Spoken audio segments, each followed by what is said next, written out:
Steelers at Ravens, death, taxes, and Mike Tomlin. Yeah. Of course they're going to be in it. It was what? I feel like week 13 or 14 of every season dating back maybe to 2019. I don't even know. It's when I start to go, please don't let the Pittsburgh Steelers be in the playoffs. And that's exactly when they start making their run.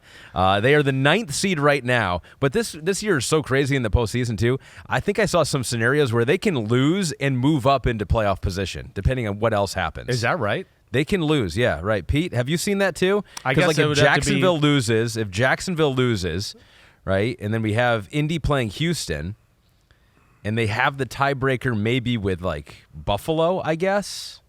I don't know how that works. No, it wouldn't be Buffalo. It would be, a Jacksonville loss, a Denver win, and Indy-Houston does not end in a tie. Then no matter what Pittsburgh does, they are in. That's incredible. I did not know that. It doesn't even seem mathematically possible. No, it does and not. Denver's, well, who's Denver playing? The Raiders.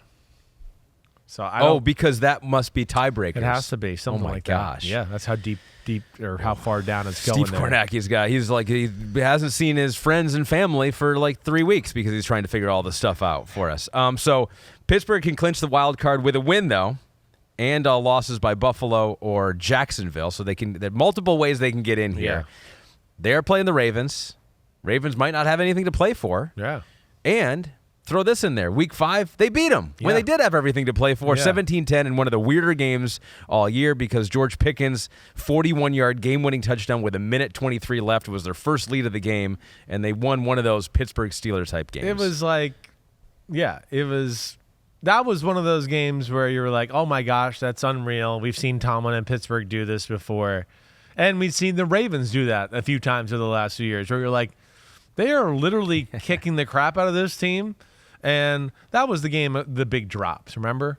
That was the game, like, the Ravens dropped, like, I'm not even underestimating, probably 6 catches for about 180 yards, and probably 2 to 3 of them were touchdowns, right?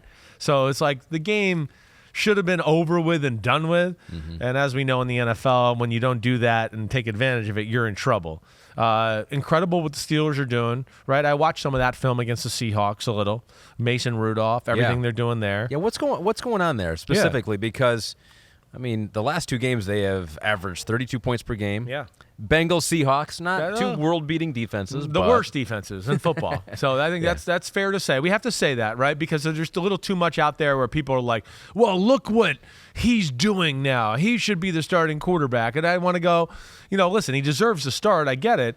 But he's been fortunate, right? I think Kenny Pickett would look a lot better, too, if he got to play against the Bengals and the Seahawks.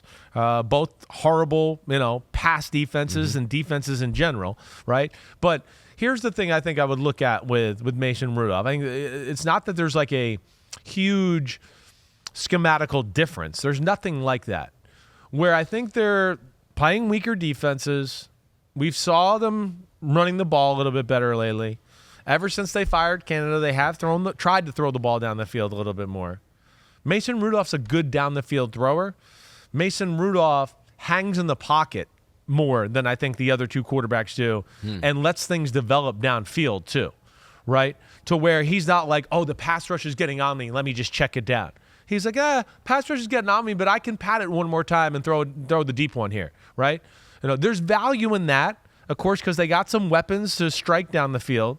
What also he does that way, and you kind of seen this in both games, is once he hits you downfield a little bit, of course, he softens coverages up. And in the fact that he's not so quick to check it down, and this is where you always hear me going crazy about check down Charlies or conservative guys, right? Hey, you got our down the field concept. Okay, I know there's plays where you call it, and as you drop back, you go, oh, this coverage, we don't like this play against this coverage. Nothing's going to be open downfield. You still give it a chance, right? The corner might play it wrong, right? Somebody might fall down, all right? So that's where he's been good. He gives it a chance every time, and then to the last possible second, he goes, okay, it's not there, and then he checks it down. But what he's done with checking it down now is the defense got back because they were like, damn, he was sitting there and patting the ball and his eyes were down the field and his shoulders were tilted up. And we thought we had to go back. So now he throws it underneath to Warren or some other receiver. And all of a sudden they're running for a 20-yard gain. And it's because he's willing to stand in there and be a little patient with that. The other guys weren't like that, especially Pickett. Pickett would have been drop back. Oh, we don't like this versus coverage. Let me just, as soon as I hit my last step in my drop, I'm going to check it down. But nobody's gotten down the field yet. So now you checked it down and you got 3 yards where you could have got 10 if you just let it develop. Let alone there was plays, of course, with Pickett where you go, I think you could throw that down there. You need to do that. That's interesting. That's what he's brought to the table. So maybe there's more here with Mason Rudolph. Let's go inside the numbers powered by AWS. We'll take a look at the passing chart week 17. I'm interested to see for Seattle, where his throws went to. Next Gen Stats says he completed all 9 of his passes, targeting out-breaking routes for 149 yards. He completed 17.2 over expected passes and holds the 2 highest completion percentage over expected marks by a Steelers quarterback in a game this season. Wow. So, all right, for those of you that don't understand that stuff, and I don't know that I do after just reading it. Yeah. But basically, some of these passes that he's completing, an average quarterback and receiver combination would not be completing depending on where the defense is and how far of it is away from the line of scrimmage and all those different factors that Next Gen Stats somehow factors in. So he has been above average in all of those categories. And, here's the passing chart, too. And what does this tell you, Chris? This tells me that they have a formula going a little bit right now of, like, making you defend the whole field, even though it might be kind of ugliness in how they do it. But we know they're going to stay patient with the run game. And they're one of those teams, like we talked about with, like, Miami a few minutes ago, like, right, where it just, like, adjusts. Like, hey, they're playing the Titans. They're going to let you throw an out route the whole game. Start throwing the out route. Don't just go, all week I worked on this motion and this play, and I got to run it no matter what because this is what I did all week. No, sometimes they're just going, hey, we're letting you throw the ball here, throw the ball there. Pittsburgh is one of those teams that goes, you're going to let us throw the 10-yard out? Well, we'll just keep throwing the 10-yard out all day long until you stop it. Oh, 10-yard out, 10-yard out. That's what I do like about them, and that's what he will do. Right? So that, to me, is the thing they got working there, is just that, run the ball, smash mouth concepts in between the tackle, people bunched in the box, right, in the middle trying to stop it. We have numbers advantages outside the hashes now when we drop back to pass because you guys got everybody in there to stop the run and do that. I think that's the big thing. And then the occasional, hey, shot down the field or whatever, and that's all she wrote.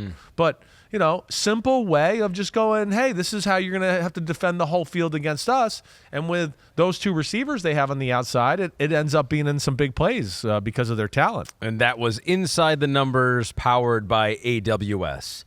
Despite all of this with the Pittsburgh Steelers, Mason Rudolph looking better, doing some things outside the numbers, running the ball a little bit better, you still don't want to see them in the playoffs. No, I don't. Okay. I don't. I mean, if they're in, I'm like mad respect for them.